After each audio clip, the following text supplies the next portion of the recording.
Decíamos en otro vídeo que Sonic como franquicia había empezado con varios problemas, derivados de poner la tecnología y el marketing por delante de los aún difusos conceptos de diseño.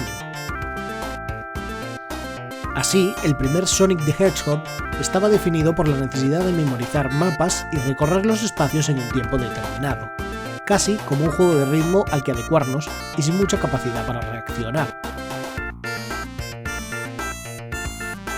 Pese a todo, las ventas habían afianzado su éxito.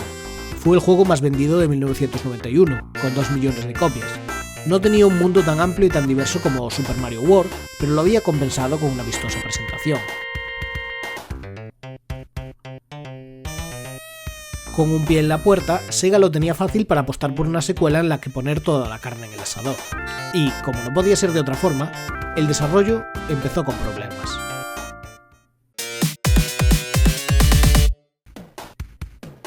La primera entrega había sido desarrollada por el equipo Sega AM8, que, gracias al éxito del juego, pasaría a ser conocido popularmente como Sonic Team. Al frente se encontraba el famoso Yuji Naka y el diseñador Hirokazu Yasuhara. Por motivos que no están nada claros, Yuji Naka se encontraba insatisfecho con las condiciones de trabajo de Sega en Japón, y la secuela pasó a manos del equipo estadounidense, Sega Technical Institute. Naka y Yasuhara se unirían al equipo. El desarrollo debería haber empezado en septiembre de 1991, 3 meses después del lanzamiento del juego original, pero la indecisión de los directivos de Sega llevó a 2 meses de retraso,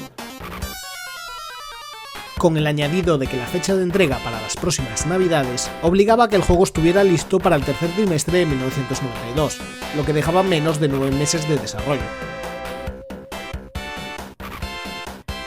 La primera versión del juego, de la que tenemos constancia, surgió en primavera de 1992. Se trataba del prototipo Nick Arcade, que apareció originalmente en 2 episodios del concurso de videojuegos del canal Nickelodeon. Esta primera versión mantiene la música del primer juego, contiene 4 niveles en versiones muy preliminares y no cuenta con la mecánica del Spin Dash, y por supuesto tampoco contiene ningún boss. En 1999, un prototipo de Sonic 2 se publicó en internet en una ROM china. Esta versión temprana del juego se conoce como el prototipo Simon Y, nombrado por la persona que lo encontró. El empleado de Sega Akinori Nishiyama, futuro guionista de Phantasy Star 4 y Sonic Adventure, reconoció que la poca seguridad en la empresa probablemente habría llevado al robo de esta demo en una juguetería de Nueva York alrededor del verano de 1992. Con este robo se realizaron copias piratas que fueron distribuidas por Asia y Latinoamérica como si se trataran del juego completo, lo que explica el origen chino de este ROM. Pero el prototipo Simon Way solo contiene 4 zonas jugables y una quinta incompleta, además de variaciones estéticas y los nombres de estos niveles. Neo Green Hill Zone pasa a ser Aquatic Ruin Zone. Green Hill Zone corresponde a Emerald Hill Zone, para diferenciar la fase de la del primer juego, y Dusty Hill Zone se acabaría llamando Mystic Cave Zone. A consecuencia del robo, Sega implantó una política que obligaba a periodistas a probar los juegos en espacios determinados por la propia compañía, tratando de evitar futuras filtraciones. Hoy esta práctica es un estándar entre la prensa y las grandes compañías de la industria. Ninguno de estos prototipos muestra una versión terminada de varios niveles, diseñados pero nunca incluidos, como Genocide City, que al parecer nunca salió del papel, o Hidden Palace, accesible desde el código fuente del juego. Yasuhara esbozó algunos niveles inspirados en la idea original de que Sonic viajase en el tiempo, pero toda esa premisa fue descartada y reutilizada en Sonic CD. Otros conceptos preveían una zona desértica y otra nevada, pero es muy poco probable que llegasen a programarse. La música de Masato Nakamura, miembro de la banda Dreams Come True, es una muy notable mejoría al anterior juego, con temas más complejos y pegadizos.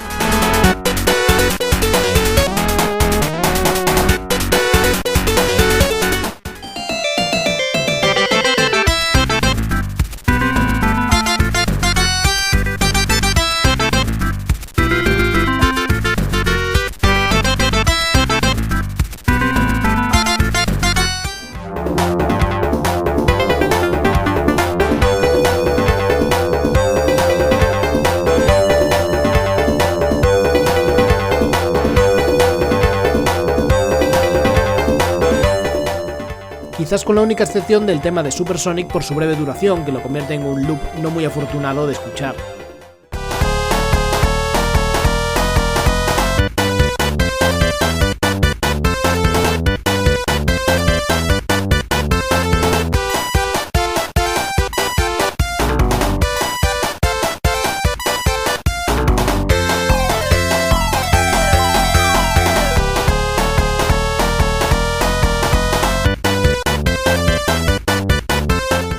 Pero es, sin dudarlo, una de las mejores bandas sonoras del género. El estilo visual también dio un buen salto, todos los elementos son levemente más detallados, luciendo lo mejor de la potencia de 16 bits. Sonic tiene más fotogramas de animación para hacerlo más dinámico y hay una mayor coherencia estética entre los niveles. Destacan en especial los fondos de las fases, gracias a la tecnología de Parallax Scrolling que permite múltiples capas moviéndose a distintas velocidades, lo que genera una mayor sensación de profundidad. La primera nueva incorporación a esta secuela da una buena muestra de las intenciones en el desarrollo. Claramente se habían escuchado algunas de las quejas respecto al juego original y nada lo ejemplifica mejor que el Spin Dash. Este movimiento permite a Sonic ganar velocidad en un sitio fijo para ascender por cuestas y paredes que pudieran ralentizarlo. Gracias a esa inercia se puede tener un mayor control sobre las físicas del juego para acceder a una variedad nueva de zonas. En algunos escenarios, como la zona del casino, es prácticamente imprescindible usar Spin Dash. En retrospectiva, la ausencia de este movimiento en el juego anterior parece un error flagrante. La otra incorporación notable es la de Tails, nuevo personaje y amigo de Sonic, o al menos admirador de Sonic en esta primera entrega, si bien el papel del fan número 1 pasaría a ser para Amy Rose en su debut en Sonic CD. Tails nació como Miles Prower, un juego de palabras con millas por hora, para apelar al público norteamericano, pero el equipo de marketing prefirió darle el nombre de Tails para enfatizar su carácter de animal mono. El compromiso al que se llegó es que Tails fuera su apodo, y así aparece entre comillas en el juego final. Tails viene a ser el Luigi de Sonic, a cubrir el papel de un segundo jugador para competir a pantalla partida. En la pantalla de opciones podemos elegir entre jugar como Sonic solo, Tails solo o Sonic acompañado por Tails. Esta última, la opción por defecto, es la que hace de Tails una presencia algo molesta. De entrada, la inteligencia artificial hace que muera con frecuencia o se pierda en la pantalla, y a veces nos puede perjudicar como activando ascensores por accidente o como un obstáculo en los niveles especiales al chocarse contra bolas de pinchos. Pero Tails también puede herir por casualidad a algunos de los jefes finales. Si los cogemos como nuestro personaje jugable, nos damos cuenta de que su habilidad para volar girando sus colas no es posible en este juego, lo cual quizás se deba a la naturaleza apresurada del desarrollo o que el concepto de volar de Tails no se adaptaba a estos diseños de niveles. Lo cierto es que este sistema de segundo jugador no es muy efectivo. A diferencia de Luigi en los juegos de Mario, donde el segundo jugador tiene que esperar su turno, aquí tenemos a un secundario que tiene que formar parte de la acción a toda velocidad.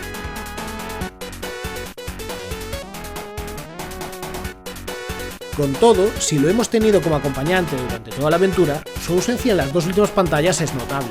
Solo reaparece al final para salvarnos usando su famoso biplano, el Tornado, que aquí aún luce el nombre de Sonic.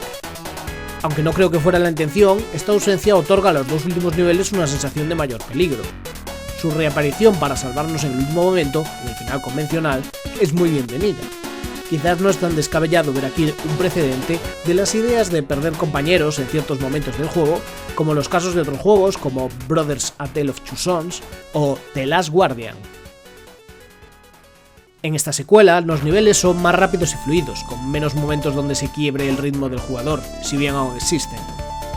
En cambio, busca darnos más opciones para abordar las fases. El uso de las físicas inherentes al juego para llegar a zonas secretas permite que ya no se trate solo de encontrar el camino más conveniente y alguna ayuda extra, sino de crear verdaderas rutas alternativas y atajos que solo se pueden alcanzar con un perfecto dominio de la velocidad y el salto en el momento adecuado. Además, se alternan algunos niveles muy interconectados y con distintas capas a otros levemente más lineales. Los secretos suelen estar indicados por ítems visibles desde las rutas principales, y depende de nuestra habilidad y deducción ser capaces de encontrar las vías de entrada. El diseño lineal de niveles permite predecir con mayor exactitud el comportamiento y el ritmo del jugador, y por tanto definir desafíos más equilibrados. Al apostar por niveles más abiertos e interconectados, se da mayor libertad y posibilidad de experimentar al jugador, pero esto puede verse también en situaciones más impredecibles y frustrantes. Son niveles más largos, lo que necesita de más puntos de control, que además sirven de entrada a las fases especiales. Aun con estas mejoras, mantiene uno de los mayores defectos del juego original: la localización de enemigos. El primer mono al que nos encontramos nos tienta a ser golpeado, pero mientras pasamos al modo de ataque que consideramos invulnerable, podemos recibir el golpe de un Kogo nada más empezar. Esto planteará algunas dudas sobre las hitboxes de los enemigos. ¿En qué lugar deben ser golpeados exactamente para que sean ellos quienes sean dañados y no nosotros? Esta idea se perpetúa hasta el último nivel, siendo la base de los dos jefes finales. Además, al alternar con rapidez entre distintos caminos, nuestro ritmo se puede ver cortado por la mala posición de estos enemigos. Quizás el peor ejemplo sean estos enemigos, similares a Mantis, que lanzan cuchillas con una hitbox mayor que el propio sprite. Algunos objetos funcionan como barrera para evitar que tomemos demasiada velocidad y no veamos ante nosotros el peligro inminente. Muchos de estos peligros no están tan telegrafiados o son imposibles de predecir, acentuando el problema de la cámara con el protagonista en el centro de la pantalla, pero estos objetos parecen ser un apaño para que, al menos, no caigamos en algunos de estos problemas si vamos muy rápido. Una lástima que, también, hayan decidido que este juego tenga la cámara más próxima a Sonic, lo que limita aún más la visión del escenario. En lugar de en 3 actos, los mundos del juego se dividen, mayoritariamente, en 2 actos. De esta forma, el primer acto siempre nos presenta un nuevo mundo con los nuevos enemigos, obstáculos y requerimientos para desplazarnos, como ascensores, balancines o flippers. El segundo acto supone un cambio más radical, elevando la dificultad con lo que hemos aprendido en esta introducción. Es una forma mucho más concreta de diseñar que el famoso sistema de 4 actos, conocido como Kisho Tenketsu, que puebla la filosofía de diseño de Nintendo: introducir la mecánica, incrementar el riesgo, dar un giro a la idea de la mecánica y concluir con un desafío.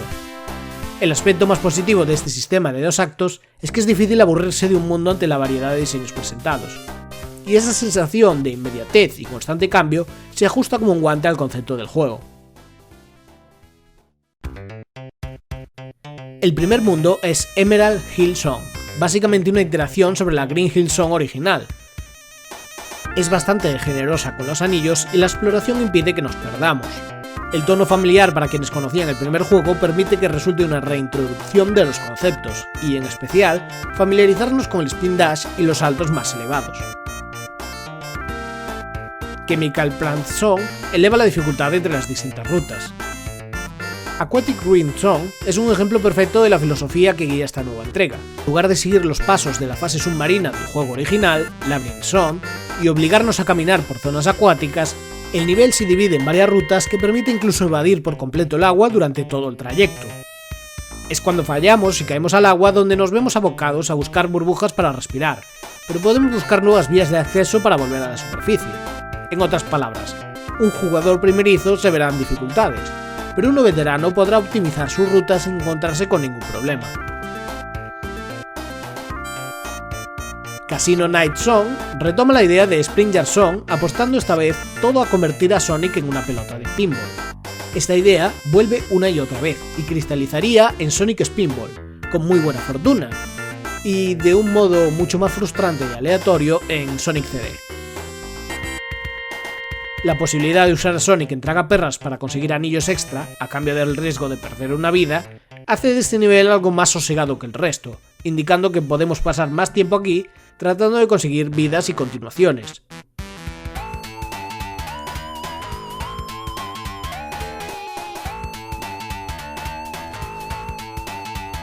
Hilltop Zone bebe de la Marvel Zone original con su uso de plataformas móviles y lava mezclado con ruinas, pero es mucho más dinámica que aquella, apostando por ascensores que descienden en diagonal y que podemos atajar en lugar de tener que esperar sobre un pedestal a alcanzar la orilla. En Mystic Cave Zone se introduce la idea de activar plataformas usando ganchos. Si no descendemos esos puentes, podemos acabar en una ruta más compleja o directamente caer a nuestra muerte, lo que nos obliga a prestar atención. Oil Ocean Song aplica más diseño vertical, esperando que ascendamos para evitar un literal océano de petróleo. Además incorporan estos barriles que nos disparan en distintas direcciones, lo cual puede ser un buen antecedente al mismo modelo que popularizaría Donkey Kong Country años más tarde. El peor nivel del juego es Metropolis Zone, lleno de momentos injustos con ascensores tuerca que tenemos que girar para subir, mientras enemigos como estrellas de mar que lanzan pinchos en 5 direcciones nos obligan a tomar posición para evitar herirlos. A veces nos propulsamos directamente a enemigos como cangrejos o mantis con hitboxes muy dudosas. Si caemos de uno de esos ascensores tuerca tenemos que retroceder para que el ascensor vuelva a su posición original, lo cual es un auténtico engorro. Es como si hubiera tomado todos los defectos del juego original y los hubieran comprimido en este nivel, a modo de filtro para jugadores primerizos. En Sky Chase Zone, el juego nos da una pequeña pausa antes del desafío final. Puesto que aquí nos movemos a bordo del aeroplano de Tails, no dependemos de la velocidad y los enemigos que aparecen permiten predecir bastante bien sus movimientos y anticiparse. No hay mucho que hacer aquí salvo un pequeño paseo por el aire. Como además no puedes conseguir en esta fase más de 100 anillos, tampoco importa molestarse demasiado en no recibir daño. Tras dejar a Tails atrás, llegamos a Wing Fortress Zone, también una fase bastante lineal, con tan solo un par de atajos al alcance de los más veteranos. Abordamos la nave del Dr. Robotnik en un estilo similar a como Mario abordaba la aeronave de Bowser, evitando caer al vacío, esquivando trampas y proyectiles y abriéndonos paso con cuidado. Es la parte del juego que mayor énfasis pone en el salto y las plataformas, con algunas zonas llenas de espacios que requieren una precisión milimétrica, pero será el último desafío y la dificultad es bastante bien ajustada. Al entrar en Death Egg Zone, la última fase, lo primero que destaca es que no tendremos ni un solo anillo. Eso significa que no podremos recibir daño ni una sola vez. Nuestro primer duelo será como un jefe bastante memorable, Mecha Sonic. No confundir con Metal Sonic, de Sonic CD. Sus ataques son fáciles de esquivar una vez entendamos su rutina, pero es en la precisión de nuestros golpes donde hay que tener más cuidado. Si calculamos mal, podemos dañarnos con sus pinchos metálicos. Una vez derrotado, Robotnik se sube a su propio robot. Para ser un segundo y último jefe es bastante decepcionante. Igual que en Mecha Sonic es fácil de esquivar pero difícil de atacar, aquí con el problema de las manos con pinchos cuya hitbox no está muy bien definida. Si tenemos cuidado es fácil de vencer, aunque llevará tiempo, pero si tomamos riesgos podemos terminarlo mucho más rápido. Sobre los enemigos anteriores no hay mucho más que decir. Son bastante sencillos una vez que entendemos sus ataques y podemos darles varios golpes seguidos terminando sus batallas antes de tiempo. No son en absoluto memorables. Si tengo que quejarme de alguno, diría que el enfrentamiento con el Dr. Robotnik en Casino Night Zone fuerza a tener muy buen control de los movimientos de Sonic como pelota para poder acertar al enemigo y esquivar sus explosivos.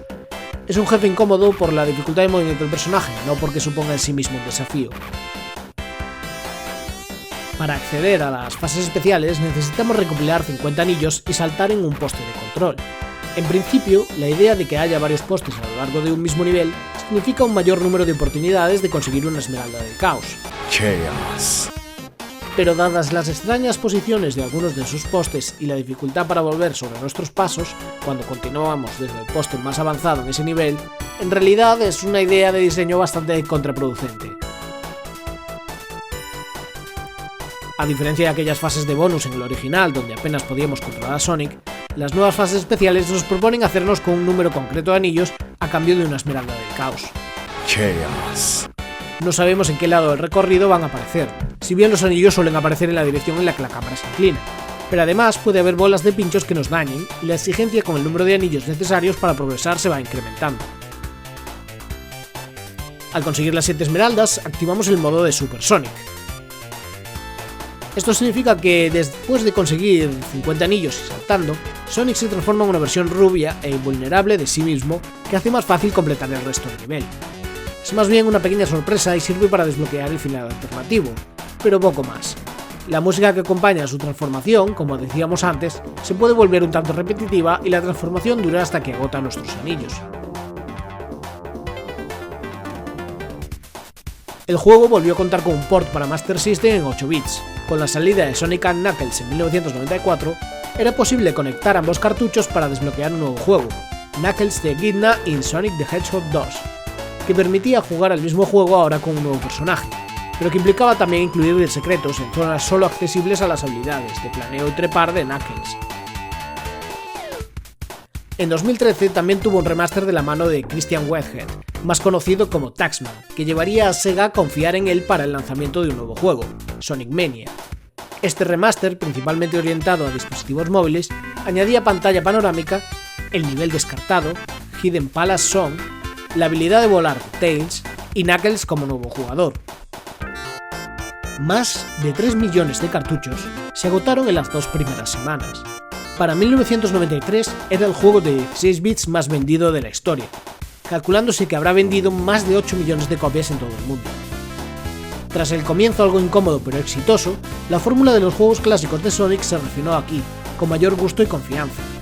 Sonic the Hedgehog 2 se convierte en el estándar de la franquicia por su variedad de escenarios, estilo colorido, excelente música y controles ajustados. Aunque todavía quedaba espacio para crecer, es considerado por los fans como el juego ideal del erizo, como dan buena muestra ejemplos posteriores como Sonic Mania. Y aunque el desarrollo fue algo improvisado, la intención de dar una mejor experiencia se hace notar, y por eso aún lo seguimos recordando con cariño.